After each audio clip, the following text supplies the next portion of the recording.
Friends, हमने देखा कि जो हमारे मेटल्स हैं उनके ऊपर थोड़े टाइम बाद एक डल सी लेयर आ जाती है और जनरली ये लेयर मेटल ऑक्साइड की होती है। लेकिन फ्रेंड्स, बहुत बार ऐसा भी होता है कि कुछ मेटल्स के ऊपर मेटल ऑक्साइड की नहीं बल्कि मेटल कार्बोनेट की लेयर आ जाती है। जी हाँ फ्रेंड्स, जैसे अगर मैं बात करूं कॉपर के बारे में, तो जो हमारा कॉपर मेटल है उसके ऊपर कॉपर कार्बोनेट की एक ग्रीनिश लेयर आ जाती है। तो दोस्तों, क्या होगा अगर मैं एक एसिड या फिर एक बेस को एक ऐसे मेटालिक जार में डाल दूं जिसके ऊपर मेटल कार्बोनेट की लेयर आई हुई है। इसका मतलब मैं ये कहना चाहता हूं कि अगर मैं एसिड या फिर एक बेस की रिएक्शन किसी मेटल कार्बोनेट के साथ करवाता हूं तो क्या होगा। आइए फ्रेंड्स, आज के लेक्चर में इसे ही एनालाइज करते हैं और सबसे पहले बात करते हैं एसिड्स के बारे में। तो दोस्तों, जब मैं किसी एसिड को किसी मेटल कार्बोनेट के साथ रिएक्ट करवाता हूं तो एक सॉल्ट बनता है, कुछ वाटर फॉर्म होता है और थोड़ी कार्बन डाइऑक्साइड गैस रिलीज हो जाती है। और फ्रेंड्स, जब ये कार्बन डाइऑक्साइड गैस रिलीज होती है तो हमारे सॉल्यूशन के अंदर बहुत छोटे छोटे बबल्स बनने लगते हैं जिसे कहा जाता है ब्रिस्क एफरवेसेंस। अरे फ्रेंड्स, ये ब्रिस्क एफरवेसेंस वही होती है जब आप एक कोल्ड ड्रिंक की बोतल को ओपन करते हैं तो उसमें बबल्स बनते हैं और आवाज आती है ना, राइट? उस आवाज को ही ब्रिस्क एफरवेसेंस कहा जाता है। तो फ्रेंड्स, अब हमें ये पता चल गया कि जब एक एसिड किसी मेटल कार्बोनेट के साथ रिएक्ट करता है तो सॉल्ट बनाता है, वाटर बनाता है और कार्बन डाइऑक्साइड गैस रिलीज हो जाती है। तो आइए फ्रेंड्स, इस इक्वेशन को और अच्छे से समझने के लिए एक एग्जांपल कंसीडर करते हैं और एग्जांपल के तौर पे मैं यहां पर हमारा फेवरेट एसिड ले लेता हूं। बताइए वो कौन सा एसिड है? राइट, वो है हाइड्रोक्लोरिक एसिड, जिसे हम हर जगह यूज करते ही रहते हैं। और इसकी रिएक्शन मैं करवाता हूं सोडियम कार्बोनेट के साथ। सो फ्रेंड्स, होता यह है कि जब ये दोनों चीजें आपस में रिएक्ट करती हैं तो जो हमारा सोडियम है वो एसिड में प्रेजेंट हाइड्रोजन पार्ट के अलावा जो बाकी बचा हुआ पार्ट है उसके साथ रिएक्ट करके एक सॉल्ट बना लेता है। तो फ्रेंड्स, यहां पर हाइड्रोजन के अलावा क्या है? राइट, हाइड्रोजन के अलावा है क्लोरीन। सो फ्रेंड्स, ये जो सोडियम और क्लोरीन है ये आपस में रिएक्ट करके सोडियम क्लोराइड नाम का सॉल्ट बना देते हैं और कुछ वाटर फॉर्म होता है। और फ्रेंड्स, ये जो हमारे मेटल कार्बोनेट के अंदर जो कार्बोनेट बच गया वो कार्बन डाइऑक्साइड गैस की फॉर्म में रिलीज हो जाता है। देखा फ्रेंड्स, कितनी इजी रिएक्शन है ना कि जब भी एक एसिड किसी मेटल कार्बोनेट के साथ रिएक्ट करता है तो एक सॉल्ट बनाता है, कुछ वाटर बनाता है और कार्बन डाइऑक्साइड गैस रिलीज हो जाती है। लेकिन फ्रेंड्स, इतना ही नहीं है, जब एक एसिड किसी मेटल हाइड्रोजन कार्बोनेट के साथ रिएक्ट करता है तो भी वो एक सॉल्ट बनाता है, वाटर बनाता है और कार्बन डाइऑक्साइड गैस ही रिलीज करता है।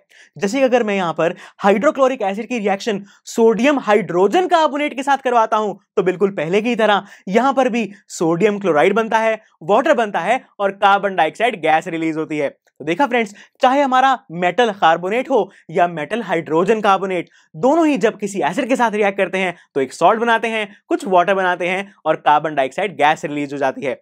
सो फ्रेंड्स, ये तो बात थी एसिड्स के बारे में। अब देखते हैं बेसिस को। सो फ्रेंड्स, जब एक बेस को किसी मेटल कार्बोनेट के साथ रिएक्ट करवाता हूं तो वहां पर कोई रिएक्शन नहीं होती और ऐसा इसलिए है क्योंकि जो हमारा ये मेटल कार्बोनेट है ये बेसिक इन नेचर होता है और ये किसी दूसरे बेस के साथ रिएक्ट कर ही नहीं सकता, इसीलिए इस केस में कोई भी रिएक्शन नहीं होती।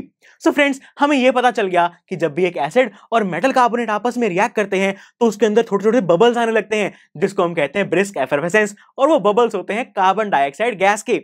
लेकिन फ्रेंड्स, ये बबल्स को देखकर हम ये कैसे बता सकते हैं कि ये कार्बन डाइऑक्साइड गैस ही है? ये तो कोई और भी गैस हो सकती है ना, राइट फ्रेंड्स? लेकिन दोस्तों, ये टेस्ट करना बहुत ही आसान है कि जो हमारी गैस है वो कार्बन डाइऑक्साइड है या फिर नहीं। दोस्तों, इसके लिए एक बहुत ही इजी टेस्ट होता है। उसमें क्या होता है कि हम ये जो कार्बन डाइऑक्साइड गैस रिलीज हो रही है इसको एक पाइप की हेल्प से एक केमिकल सॉल्यूशन में से पास करवाते हैं और वो केमिकल सॉल्यूशन होता है कैल्शियम हाइड्रोक्साइड का, जिसे हम कॉमनली लाइम वाटर भी कहते हैं। और ये जो लाइम वाटर है ये सभी गैसेस के साथ तो रिएक्ट नहीं करता, लेकिन जब इसके अंदर से कार्बन डाइऑक्साइड गैस पास कराई जाती है तो ये मिल्की सा हो जाता है, मिल्क जैसा दिखाई देने लगता है और हमें ये पता चल जाता है कि जो हमने गैस इसके अंदर से पास करवाई थी वो कार्बन डाइऑक्साइड गैस ही थी, क्योंकि अगर ये गैस कोई और गैस होती तो ये जो लाइम वाटर है ये मिल्की टर्न नहीं होता। तो फ्रेंड्स, ये तो हमने बात की ऑब्जर्वेशन की, लेकिन हम तो केमिस्ट्री स्टडी कर रहे हैं और केमिस्ट्री के अंदर हमें रिएक्शंस के बारे में पता होना बहुत जरूरी है।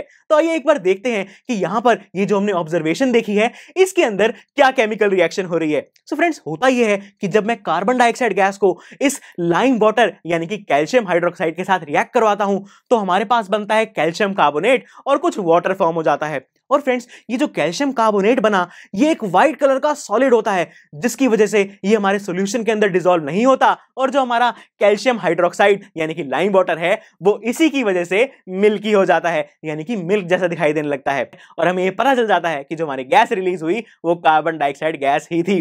सो फ्रेंड्स आइए एक बार क्विकली रिवाइज करते हैं कि आज के लेक्चर में हमने क्या सीखा।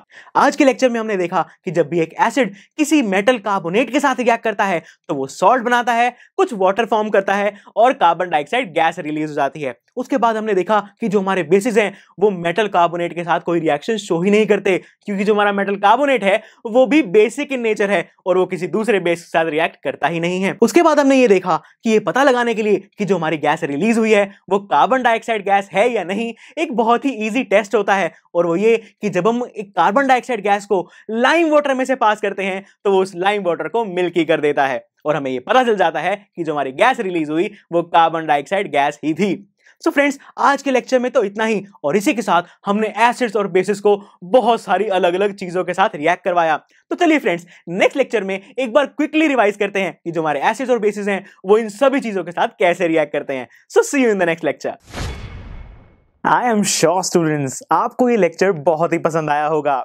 तो अगर आप अपने हर कंसेप्ट को इतने ही मजेदार और इंटरेस्टिंग तरीके से क्लियर करना चाहते हैं तो डाउनलोड कीजिए हमारी PuStack ऐप, जहां पर आपके लिए और भी बहुत सारे ऑप्शंस अवेलेबल हैं, जैसे कि sample papers, back exercise solutions, written answers and much more. So what are you waiting for? Download the app now.